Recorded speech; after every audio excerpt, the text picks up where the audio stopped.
Hello and welcome to today's video. Today I'm going to showcase a prototype of a ping system I threw together this morning.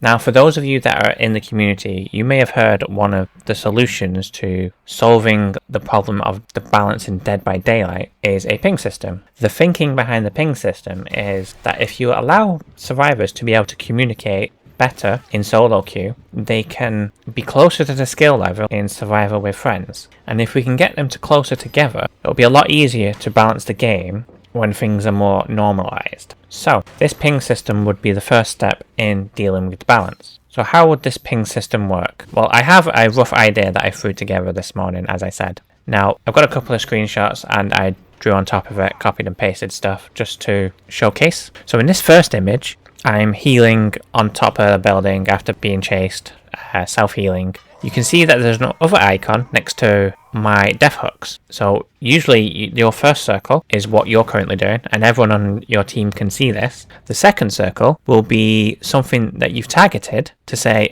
I'm going to be doing this in the future, in the near future. My current idea for this, and this is primarily on PC currently, but I'm sure a controller version could be found as well, is you hold T and you get highlights of objects near you. For example, a generator. The generator could be a certain distance away.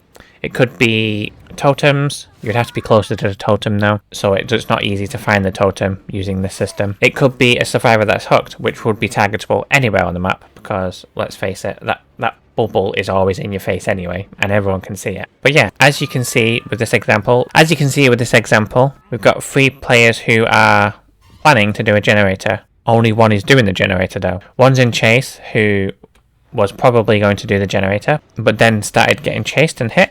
Meanwhile, someone else is doing a totem and has no other plans. They're just running around doing totems. In this next screenshot, I'm doing a generator. Someone is on the hook. As you can see, they have the intention of doing a generator, but they were chased and knocked down and put on hook. We have someone else who is doing nothing, and they've targeted the hook and said, I'm going to go rescue this person. And then as a joke, I've put the 4th survivor here.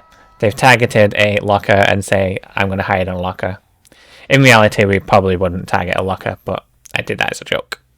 But it could be potential, could be potentially a thing that they might do, like, I am hiding in a locker.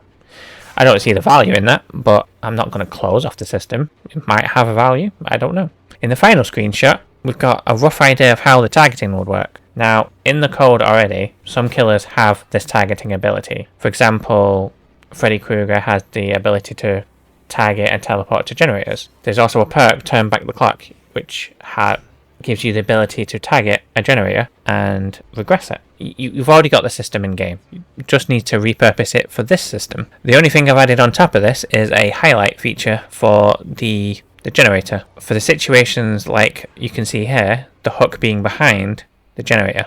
Now nobody's on this hook, but if someone was on this hook, there would be a conflict of who you target. So I think they should add a kind of little border so we know what we're targeting, just to make things easier as well. And as you can see, I've targeted this and then it's popped up on the HUD in this screenshot. In my opinion, this would be a good first step to start equalizing the communication issue between Swifts and solo queue. It's not perfect. It's not meant to be perfect. It's not meant to give you perfect information. It's not meant to, replace verbal communication. Verbal communication is going to be much stronger, and that's okay. That's your reward for having friends and communicating. It also can be a bane as well. You can miscommunicate with that sort of stuff. So there is that. But this will be a nice little extra feature that everyone can use, regardless, Swifts and no Swifts, and should hopefully get solo queue players closer, a little bit closer, any amount of closer to Swifts, because people will be able to coordinate a bit better. And an example of this coordination would be a couple of people on generators, someone's on a hook, and nobody knows who is going to go. So everyone's doing a generator, they're thinking, oh, I need to do this generator, and time's passing.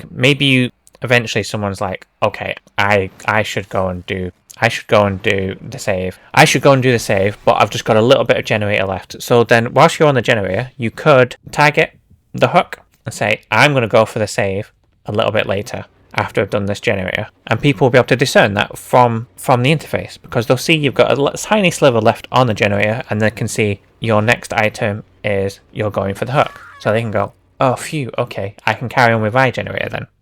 And then, yeah, it just helps you coordinate a little better. It's perfect. Well, I say perfect. It's not perfect, but it's a perfect little system for, you know, allowing survivors to communicate a little better.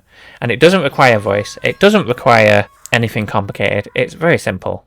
It will need a tutorial, of course, because there's people that don't even know about this first icon. So there should probably be an interface tutorial along with this.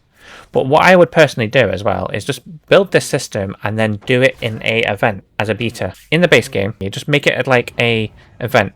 Test the system out in an event, maybe add a blood point reward to make people go there, get some feedback. You do little quiz things and apparently get tons of results from it. So could easily do this as well. Nice little system, I think. And I think this would be a good foundation to start bridging the gap between Swift and solo queue. Make them closer together, and then we can start patching the extremes out of the game. The extremes on both ends. The extremes of killers being able to wipe the floor at 5 gens, slugging, hook camping, whatever. And I don't care, just deal with that side. And then on the other side, the Swift that are able to abuse the defensive measures that they are given offensively, because that's my main problem with higher level play, is the defensive stuff being weaponized against the killer, and it becomes into a situation where it's just near impossible for you to survive, because they've just got so many perks, so many base kit stuff, so much that they can just throw at you, and they can keep throwing stuff at you. If you're well coordinated, you can just keep throwing stuff at you.